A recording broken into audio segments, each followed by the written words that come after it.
Mes chers amis, voici les nouvelles de Medjugorje du mois de novembre, du 16 novembre 2022. Le 25 octobre 2022, la voyante Maria a reçu le message suivant. Chers enfants, le Très-Haut me permet d'être avec vous et d'être pour vous joie et chemin d'espérance, car l'humanité s'est décidée pour la mort. C'est pourquoi il m'envoie pour vous enseigner que sans Dieu, vous n'avez pas d'avenir.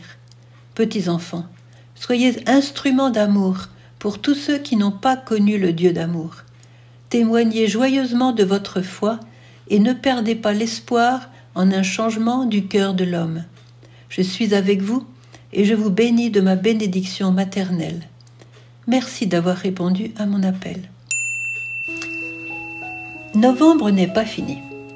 Il est beau de voir combien le peuple croate prend à cœur ses défunts. Ici, les cimetières sont de vrais jardins. Mais surtout, messes et prières sont dites chaque jour en faveur des défunts. Et ceci est un grand acte de charité envers ceux qui nous ont précédés dans l'au-delà. C'est une très belle preuve d'amour, de notre amour pour eux, à la portée de tous. Dans les années 80, les voyants ont raconté qu'un jour, au moment de l'apparition, ils ont vu la Vierge se déplacer dans la foule qui priait avec eux, et elle bénissait toutes les personnes présentes. Mais elles ont remarqué qu'elle faisait une croix sur le front de certaines personnes d'âges différents. Alors ils lui ont demandé pourquoi elle faisait cela à ces personnes-là et pas à d'autres. Elle leur a répondu qu'elle faisait cela sur le front de ceux qui allaient bientôt mourir. À travers ce geste tout simple et si maternel, nous comprenons que Marie prépare mystérieusement chacun de ses enfants à se présenter devant Dieu. Il arrive aussi que des signes soient donnés sur le départ proche de certaines personnes.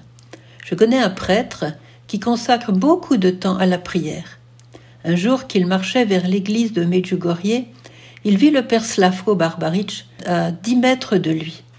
Mais tout à coup, le corps de celui-ci se transforma à ses yeux en un squelette.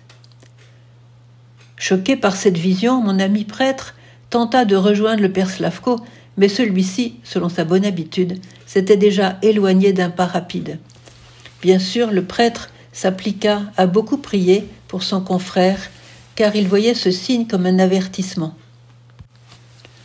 Effectivement, quelques jours plus tard, à la fin d'un chemin de croix au sommet du mont Križevac, à la surprise de tous, le père Slavko rendait son âme à Dieu.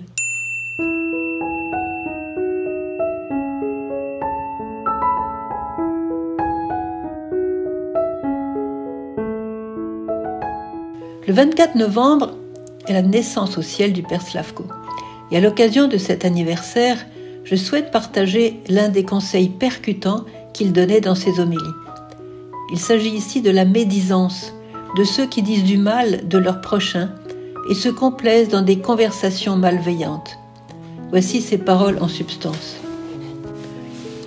Lorsque vous voyez quelqu'un commettre un péché ou que vous entendez dire que quelqu'un a commis une faute, vite, vous prenez votre téléphone et vous dites à vos amis « Regarde ce qu'un tel a fait ». Non, ne faites pas cela. Je vous suggère une autre attitude, celle d'un chrétien. Prenez votre téléphone et dites à vos amis « Tu sais, j'ai appris une mauvaise nouvelle. Quelqu'un a commis une faute importante et je suis bien attristé.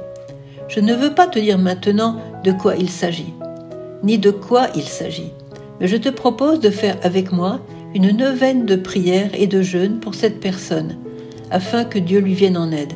Et après, je te dirai de quoi il s'agit. Je peux vous assurer, ajoutait le père Slavko, que vous allez perdre la plupart de vos amis.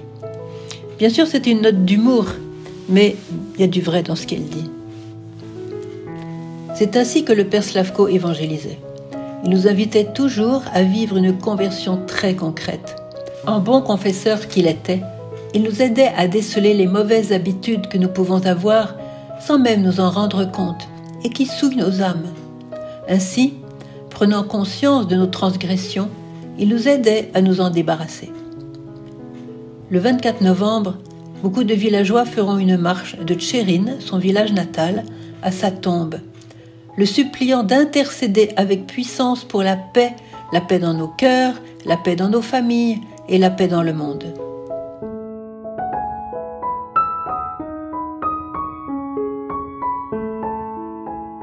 La médisance est détestable.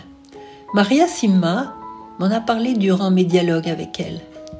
En effet, elle avait ce charisme de voir les âmes qui souffraient au purgatoire et elle disait que la médisance, et plus encore la calomnie, étaient de grands péchés dont les conséquences peuvent être désastreuses. On peut en effet détruire une réputation, voire même pousser quelqu'un au suicide. À cause de la médisance, beaucoup d'âmes se trouvent au fin fond du purgatoire et souffrent beaucoup pour se purifier avant de pouvoir aller au ciel. Déjà, l'apôtre Saint Jean nous mettait en garde contre le mal que l'on peut faire par la langue. La langue, disait-il, personne ne peut la dompter. Elle est un fléau, toujours en mouvement, rempli d'un venin mortel. Elle nous sert à bénir le Seigneur notre Père et nous sert aussi à maudire les hommes qui sont créés à l'image de Dieu. De la même bouche sortent bénédiction et malédiction. Mes frères, il ne faut pas qu'il en soit ainsi. Ainsi parle donc l'apôtre Jacques au chapitre 3 de sa lettre.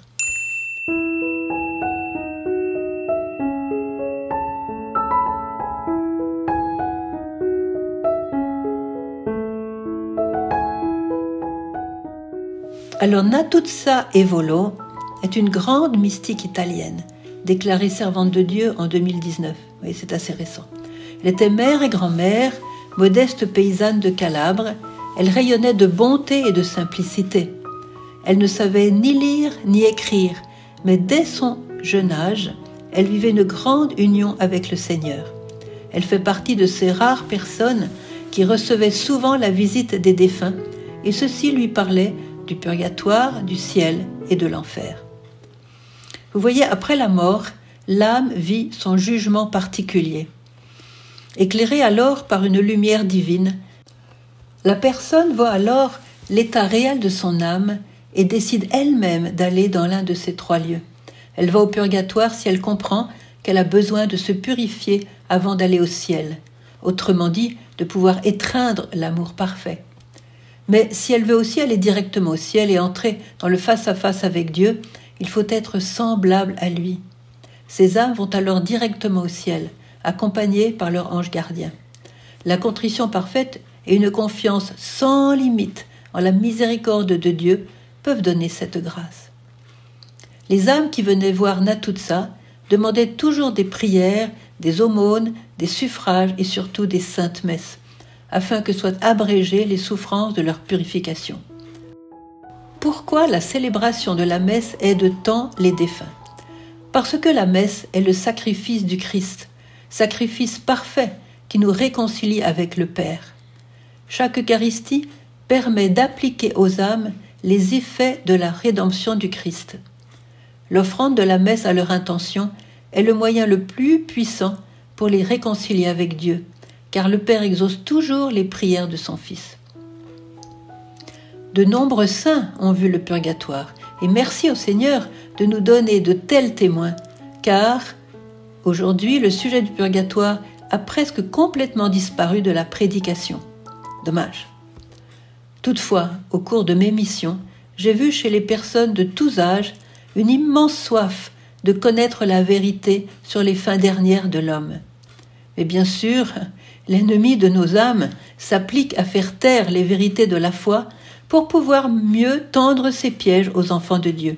Il suscite confusion, flou spirituel et ignorance pour mieux leur offrir ses fausses doctrines sur l'au-delà.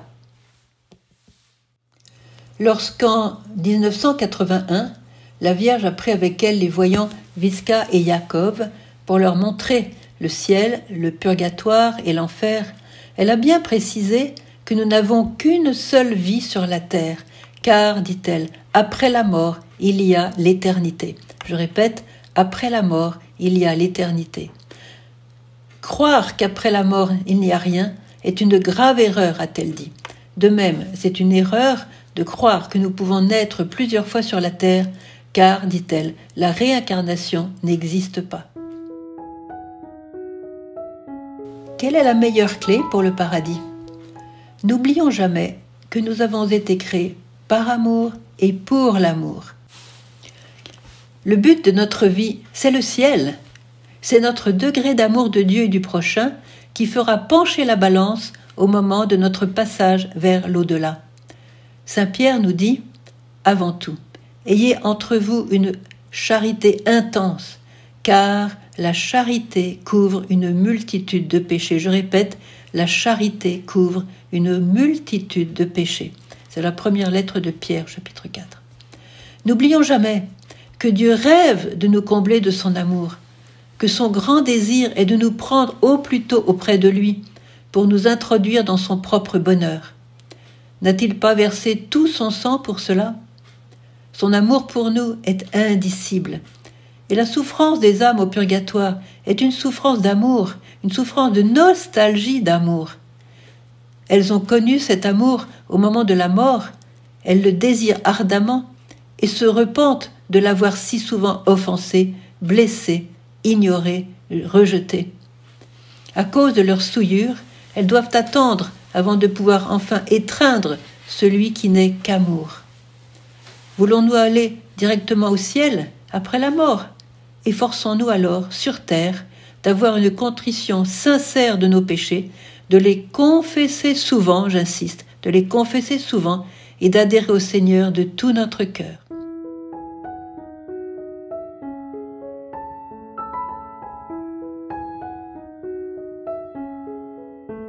Sœur Faustine a recueilli ces merveilleuses paroles de Jésus. Ce sont des perles à retenir, un vrai remède contre toute forme de peur.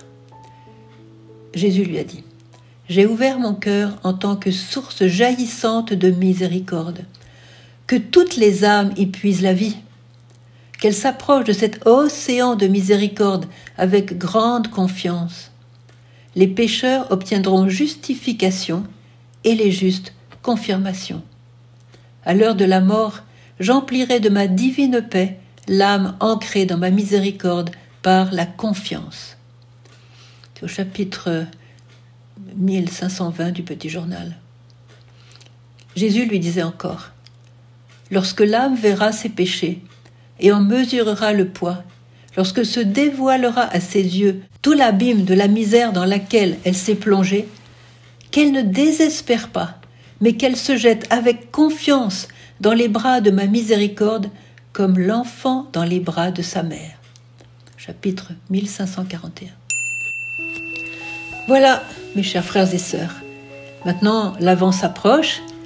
On peut dire que voilà un beau programme pour bien le vivre, cet Avent, et purifier nos cœurs. Nous t'en prions, chère Gospa, notre mère. Tu nous as promis de toujours nous accompagner, même jusque dans l'éternité. Quelle joie cela nous donne!